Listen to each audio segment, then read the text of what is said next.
right, Chargers. Everyone loves Chargers. Everyone loved the Chargers last year, too. 2021 came in with a win expectation of 9. That's been bumped up, as we know, now to 10, 10 and a half. And again, the market was hot on the Chargers going into last year. Finished 9-8, 8-9 against the spread. Didn't make bettors any money, unless you were very selective like Judah was, and had a rhythm. Had some kind of weird games, tons of weird games that suggest, what does it go? Again, we know that we've almost previewed the whole NFL now. And again, all the teams have like these dud performances, even the best. Again, the Bills lost to the Jags. But you could throw the Chargers, again, right in there. And it didn't necessarily have to do with like Brandon Staley gambling and losing, and that's why they lost. They were just getting shredded on the ground, and they didn't really fix that. They signed a lot of just like star players. Got J.C. Jackson, got Khalil Mack, Sebastian Joseph-Day. Those are all like sexy names that makes the fans and bettors even more excited. But I don't know if that necessarily all comes together. We've seen this time and time again across sports. A team signs all like the big name players and whatnot, never comes together. Rams did it last year, and again, there were some serious questions mid-season whether or not it was going to work out or not. Yeah. No, I think almost the question with the Chargers is number one about Justin Herbert and his progression. Less so actually about how good their defensive additions are, but it's almost like a necessary sufficient problem where the Chargers were so bad that the run defense really mattered, but they at least plugged it with league average guys such that it won't really make a difference. So I don't think the run defense problem, which plagued them last year, is really going to apply this year at all. The Chargers are going to be the most volatile team in the NFL, which is why I was very selective with them last year. It's because I learned very early on in the season, the Chargers probably are not the best team to bet because on any given week, the variance is just so high because they're going for it on fourth downs. They're making 2-point conversions. Their play style is generally aggressive. This is a team where I love alternate lines. I'm not really paying attention to the 3s or the 6 or the 7s when I'm betting because these numbers are just going to be wacky. The scores are going to be wacky. The games are going to be extremely high scoring. There's a ton of variance going. Yeah, I'm surprised at this big sell-off here after the Cowboys game. I mean, came in as 3-point favorites at home. Again, it wasn't a really great performance. Ended up losing and were quickly downgraded. Then they beat the Chiefs and then rallied. Put together 2 good games, another 2 good games versus Raiders-Browns. Then got destroyed by Baltimore. And this was one of those games where Brandon Staley gambled early in the game, and then it all unraveled, and then they could never do anything. You had to keep getting more and more aggressive to try to get back in the game, and it just kept losing. But the volatility of not just over the course of the season, but intra-game with the Chargers is something that you're going to have to deal with. Look at some of these max deficits as well. 21, 10, 10, 28, 14, 11, 10, 18, 15. This team is like losing by 2 touchdowns, guaranteed, at some point in time in the game. Total scoring margin over expected, -25, all attributable to defense. When I think of the Chargers last year, they looked awesome some stretches, and then they just got blown out by the Texans one game. I believe it was like 41-29. The Texans just kept running, and the Chargers couldn't stop it. So when you get a team like this with high volatility, even in some of those box scores, you can question the scores. It's just they were so lucky to be up 9-0, and then the Bengals had that most fluky turnover possible in that game, and they just ran away with it. So I think, to Judah's point, this is going to be another high volatile team again. Yeah. I think something that will be different from this performances we saw last year. I think the offense we know what we're going to get, which is going to be a top 5 producing unit. That's what they were last year. I think there's only reasons to think they'll improve as Justin Herbert improves from year 2 to year 3. I think the defense is a little bit less of a question mark. Right? When you get such a conglomerate of talent, regardless of whether they live up to that talent. The delta between whom they're like the Mhm. people they're replacing is going to be so great. Their defense is going to be better, which is going to mean more 3-and-outs and more games where their offense can really control, as opposed to just teams getting an early lead or even knowing, let's stick with the run game because this is going to work and we'll chip away 6 yards at a time. That option is not going to be available in 2022. I wonder too if Brandon Staley's decision making is going to get more conservative this season, especially if it doesn't work early on. Because what a lot of people don't appreciate is there's far more that goes into actually optimizing a real world decision than just what historical precedent says that you should have done in this situation based on this point in time in the game. Because he has to make a decision about his career as well. And about how the ownership views him, how the fan base views him, how the broader media pressure can build. Because if you just say that you made the optimal decisions, but you're still 3-8 and you're trying to justify why that's just variance. Oh, you're on the wrong side of variance, but I made the right decisions.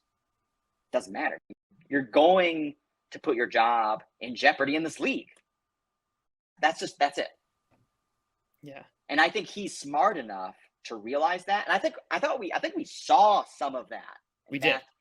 I distinctly remember the Eagles game, him kicking for it on 4th and goal at the 1-yard line. And I think midseason we saw him pull back after it didn't really work out. I think after the Ravens game, actually. I think he's so built his persona as the guy who does things his way and like, I'm going to live and die by how I do it. And that doesn't necessarily mean that like he's using Ben Baldwin's 4th down decision bot making decisions that way. But he's saying, I'm generally going to be more aggressive. I'm generally going to do all of the things that I think are the best way to win, and I'm not going to change no matter what the media says, no matter what my owner says, unless obviously the owner gives him no choice. And like, we're going to live and die by how I do it. If you are really sharp, that it's not about living and dying on the field, it's about also your career. Do you want to progress your career? Do you want to make the right political decisions, the pragmatic decisions as well, right? Not just the right optimized calculations based on probabilities and historical precedent. There's far more variables that go into overall net decision making. And I think he is smart enough to realize that. And he's not going to live and die based on making these types of decisions, especially in high leverage situations. I think it's especially in the high leverage situations where he's going to get more conservative. And that's where I think you can start to adjust on the Chargers over the course of the season, is if you see some of those high leverage bets that maybe they try to execute and it doesn't work, that in fact he's not going to. It was still the right decision, mathematically and probabilistically. And if it comes up again, I'm going to make the same decision. I don't think he's going to. Yeah, I think he sabotage his own career because there's the higher ups.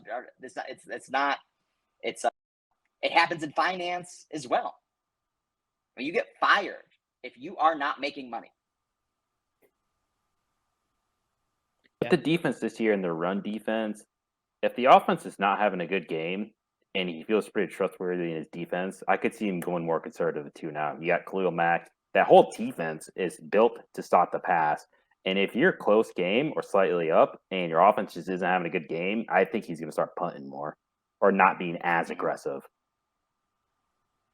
There's also this push-pull, too, of the whole Lombardi factor.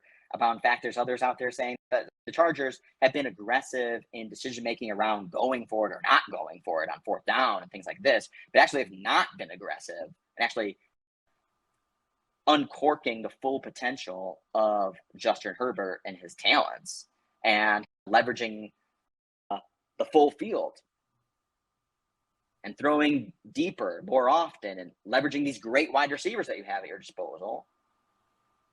And instead neutering Justin Herbert and having a more dink and dunk oriented offense. I think we've actually mentioned in our previous episode, there is or Joe Lombardi knows beforehand whether or not he's going to get fourth down. So where other quarterbacks are going to throw 13 yards because they have to get past the sticks, Herbert's going to throw 7 to set up 4th and 2. That's the first thing I'll say. So the numbers The league's going to adjust, but the league also knows that, and so adjusts accordingly. Which is certainly true and fair. And the second thing I was going to say is it's an absolute crime that Justin Herbert, who throws one of the best deep balls, I think it's crazy that Herbert's not taking more 30, 40-yard shots with the arm he has. Even if his ADOT doesn't have to be 10 for this to be an acceptable offense. It can be 8.3, and he can make many of the same 7-yard throws, but like the not allowing Herbert to throw deep, I think he had the 5th lowest deep percentage of any quarterback. That's crazy. That's, right. That's crazy. He's criminal. Yeah, it's criminal. Lombardi should be in jail. I think I actually tweeted that in that exact form. I also wonder again, 8-9 ATS, 9-8.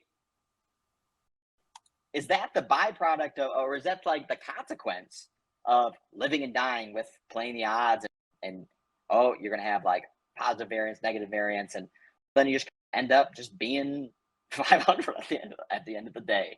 And it's not gonna do anything for you, especially in this division. So 2022, 1.5 wins to the upside vis-a-vis 2021. So you're coming in with 10.5, plus 220 to win the division, minus 200 to make the playoffs. With all that can go wrong, I don't know who would bet that. Minus 200, plus 1,400 to win the Super Bowl. PiePack 2.0, no, our model has no bet on this. Strength of schedule implied, 13 hardest, net rest minus 1 day, mean spread. On average, they're a favorite of a field goal. And we can see that they're pretty much favorites in every single week, except for one, looks like, versus the Chiefs. And maybe they are very short favorite on the road versus San Francisco. This is about as easy a start as you can ask for, like the Broncos. Yeah. Yes, you have the Chiefs early, but you caught the Browns in week 5, which is probably when you want to be playing them. True. Same thing with the Jaguars. You look at the Texans, and again, this is it. Would have thought they would have crushed the Texans last year, and they lost. So obviously, a big word of caution there. By midseason and just preparing them for kind of the thick of it, where they don't really have 4 straight incredibly tough games. But even so, the schedule is not overly daunting, insofar as schedules can be daunting and predictive at this point of the year. There's something I do want to talk about with this team. I feel like a failure if I don't mention this to Ronnie Sports. What about the special teams? This guy has talked me into how bad the special teams is. I know the analytics. I know all the additions on the offensive defensive side of the ball. This team is going to be Super Bowl contenders. Except for that, special teams, they suck. I don't care about special teams unless you're really good or really bad. And if they're anything like last year, I just think the special teams is going to come back and haunt them for a game or two. So does the special teams concern either of you? And I just hear you on record saying we're getting a repeat of the 2006 Chargers, who are first in offense, first in defense, and 32nd in special teams. Yeah, you didn't hit the zinger there, Judah. That was actually a historic. 32nd special teams. I know. And they missed the playoffs. Of course. And they missed the playoffs. Yes. I'm sorry. That's but it's on the margins, I think, especially for a team that's not going to utilize its special teams as much. If you're the Chargers, you want most of these spreads to have the least amount of variance in each particular game, because in each game they're probably the favorite. In which case you want to be fair catching every punt, because the punt opens up more variance. You can have a fumble, a random play, and that's not going to benefit the Chargers because you want the game to go as much on script as possible because that benefits the Chargers. If you are specifically trying to not rely on your special teams because they're not good, then that kind of puts you in the position of actually making some not optimal decisions, like actually going for it. Maybe you really shouldn't be going for it, or otherwise taking the more conservative decision, which can still be meaningful. The other thing is, when I feel like a lot of people don't ever, and they like almost never show this on screen and whatnot too, is, oh, this is how much they can improve their win percentage if they go for it, and this is how much they can improve their win percentage if they punt it or kick a field goal. All right, so that's performance, that's return, that's the upside. All right, what's the downside? What's the risk? How much win probability do they lose if they go for it and don't make it, versus how much win probability do they lose if they punt it? And then trying to look at the deltas between those as well. And then also, some teams are more vulnerable to being down or being caught in a bad position, because then you have to double down on your bets, like we've seen that the Chargers have done as well. So it's just like I feel like the whole concepts are like so overly simplified that this is how much win probability you get to do this, this is how much win you probably do that. And also is as if that's even the capital T truth. That's the actual win probability that you get if you do this. Yeah. It's an estimate. It's based on historical precedent. It. Maybe it is, maybe it could be, maybe it's probably is. It's a probability of a probability. I don't think Brandon Staley, again, he's not operating by what does Ben Baldwin's model say, right? He's not doing that. In the same way that good proof for this, right? No model is saying to throw fades to Mike Williams. What did he say? He said, your model is not accounting for the fact that I have Mike Williams on my team and he's going to win those 50-50 balls much more than your model, which says it's going to be at a 25% clip. He's not coaching just by what does the decision model say, and that's what I'm doing. That's not how he operates. I think the analytics community, whatever that means, wants to point him that way because he can be their savior, but that's not how he makes decisions. Yes, he is someone who more often than not cites analytics, and like obviously the analytics people are going to cling to that, but like we know that's not how he makes decisions. He's very open about his decision-making process. Also, one of the reasons why I think he's smart as well is actually he knows that there's a certain contingency out there that like even using that word like rubs them the wrong way, and then it immediately like prejudices you. And in fact, I've actually heard him not really say analytics a lot, more like information-based decision-making, which is really what it is, evidence-based decision-making. And that's why I hate the word analytics as well. I feel it's like way overused. It's used in a very lazy way as well. It's also like a funny thing because like in NFL and the betting community, this word analytics is used so much, but I mean, I work in finance. The word analytics is never used. You're just making decisions based on data. Duh. Like what else? Like, of course, like it's baked into like, what you're doing.